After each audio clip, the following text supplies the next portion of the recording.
All right, everybody, welcome back to the podcast. This is the 7th episode that I've done of this show, and it is the first episode of 2024.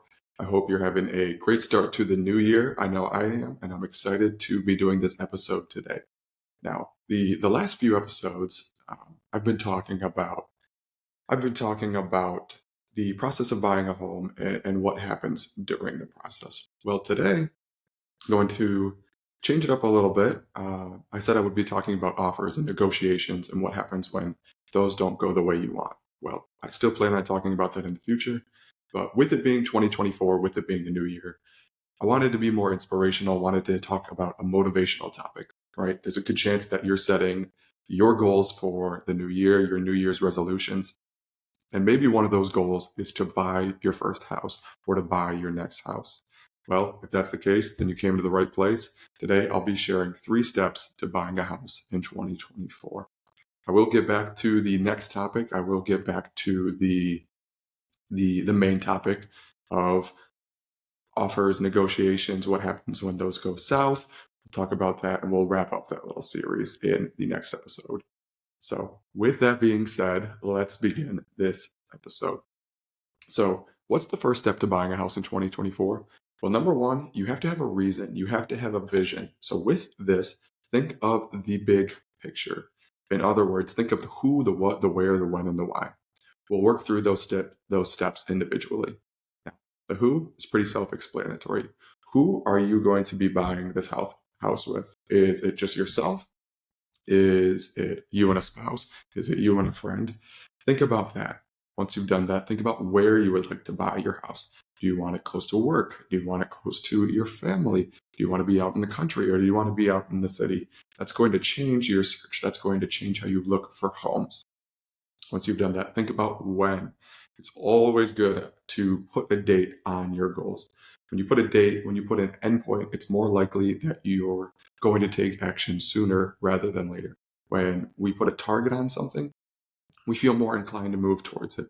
So put a date on it, whether it's the summer, maybe you want to have your first place by summer, or whether it's that you want to be in your next place by the holiday season of 2024, by Christmas of 2024. Put a date on your goals and you'll feel more inclined, more motivated to take action. The next thing we need to consider is what? Are you looking for the typical single family house, or are you looking for a condo? Are you somebody who would like to spend your weekends out, like to go out with your evenings, with your days off, and maybe you don't want to take care of a lot. Maybe you don't want to take care of shoveling the driveway and you want the HOA to take care of that. Think about what you're looking for. We will talk about this a little bit more later. And lastly, think about why. Whenever you have a goal, it's important to think about what your motive is. When you have a reason to achieve your goal, again, you'll feel more inclined to take action. So think about why you're doing this. Is this a place that you want to have for a few years? Or is this something that you're hoping for as a more long-term place? Is this your starter home for you and your spouse? Or is this where you plan on raising your kids? Think about what you make this goal matter. And here's a great way you can take that one step further. Using the who, the what, the where, the when, and the why, think about a vision statement. Describe it in a single sentence. So this is what I mean. Come up with a statement that includes all of those points, the who, the what, the where, the when, and the why, and create a powerful statement that you feel empowered by. So, for example, my fiance and I, the who, will buy a ranch home, the what, close to Brighton, where, by June of 24, the when, so we can continue building wealth and enjoy our own place. That's our why. I'll say that one more time. My fiance and I will buy a ranch home close to Brighton, June of 2024, so we can continue building wealth and enjoy our own place. I think it's always a great idea to get crystal clear on what you're looking for. Do this, work through the steps, and then create a statement that you feel empowered by. So that's step number 1. Think about the big picture. Step number 2 is to get a little more into the nitty-gritty of the details. Start thinking about what you need and then start thinking about what you want. So that's step number 1. Think about the big picture. Think about your reason or your vision. Step number 2 is to start thinking about the nitty-gritty details. Think about what you need and then differ that from what you want. So this is a little bit more of the smaller picture. So I think it's a great idea to split up your needs and your wants. Maybe just make a list of both of them. When you're looking at houses, there's a lot of information on every single listing, on every single house that you run into. And it might become overwhelming to figure out which one is a good fit for you.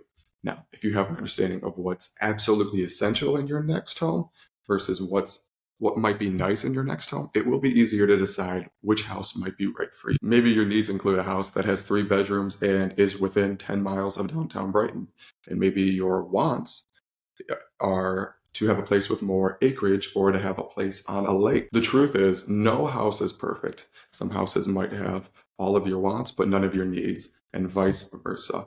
So once you find the house, make sure it has what you need. And if it has what you want as well, that's great too. That's just an added bonus. But remember, there is a difference between the two. Some things are going to be essential for you where you're at in your life right now, and make sure you make those a priority. So that's step number 2. Think about the smaller picture and understand the difference between your wants. Now let's get to number 3, and this is the most important part. Unfortunately, this is where we tend to stop. This is where we freeze up. So often we have great goals. We have the vision. We know what we want our big picture to look like. We know what we want in terms of the details. We know the specifics of our goal, but then we stop. We never take action. And this is true whether you're buying a house or working towards any other goal you have in your life. It's essential that we take the first few steps. I think many a times people are afraid or hesitant to do so because they don't know what the first few steps are. Well, I'll share 3 with you when it comes to buying a house. A great place to start is to save money. If you're going to be buying a home, you're going to have your down payment, you're going to have your closing costs, you're going to have to pay some expenses, and it could be a very good chunk of money. So start saving money. One of the best financial tips that I've ever heard is to pay yourself first. When we try to save money or when we try to invest money, I think this is what we tend to do a lot of the times. This is what I know, what I used to do. What I would do is I would try to pay my expenses, pay my bills, spend some money on things that I thought were fun, and then take whatever money I had left over and try to save that. Well, unfortunately, by the time I did that, there wasn't much to save, there wasn't much to invest. Well, the best tip that I have ever heard, one of the best tips that I've ever heard, is to pay yourself first. So rather than trying to save what you have left over, just take a certain chunk or a certain percentage and put that away, right when you get your paycheck, and then don't even think about it until you need it, until you have a reason to use it, whether it's your savings or your investment. When you do this, you'll likely find that you still have money to cover your expenses and you still have money to go out and have some fun. People might feel hesitant to do this because they think, oh, well, if I pay myself first, then I'm not going to have money left over. I'm not going to be able to cover all my costs. And I found that that's not the case. And I can't remember the book that I read that described it. I want to say it was The Millionaire Next Door, but the author also suggested that that tends to not be the case. So pay yourself first. I think that's a great tool. And I'll put the link in the description for that book because I think it's a great one to read if you haven't. And number 2, what's the second step you can take? Meet with a lender. Explore your options. Like we talked about in some of the earlier episodes, you might not have to do the typical 20% down payment. There might be other options for you. Additionally, there might be specific programs that your lender can offer you. With Riley, my fiance, being a nurse, I remember when we were considering buying a house and we went to a lender, they talked about how there are certain programs for nurses. So always meet with a lender, always ask them what your options are, what they might be able to do to help you out. That's a great second step. The last step that I'll share today is to meet with a realtor. So by considering the big picture and the little details, you'll have an idea of what you're looking for. Well, when you meet with a realtor, they're going to be able to help you take this one step further. They're going to ask you some more questions and then set up a search based on the criteria of the house that you're looking for, based on what you've shared with them. After doing that, after setting up the search, hopefully you run into the house that you're looking for, run into several houses that you'd like to check out, and then comes the fun part. You can start going to showings, and hopefully when the time comes, make the offer on the one that you love. So that is all I have. Those are the 3 steps. First of all, consider the big picture. Second of all, think about what you need, what you want, or the smaller picture. And then lastly, and most importantly, take action on your goals. So that is all I have for you in this episode. I would like to share one more thing before I let you go. I've created a buyer's guide. I know that some of you guys have downloaded that and some of you have found it useful. Well, I did add a little bit more to it. I updated it for 2024. What I did was implement the vision or the big picture aspect of this podcast into that document. So now in this document, it has some financial tips. It has the outline of buying a home. But what it also has is the who, the what, the where, the when, and the why. So write that down, think about what you want, and then it will help you create a vision statement so you feel more empowered to reach this goal. So that's available for you for free.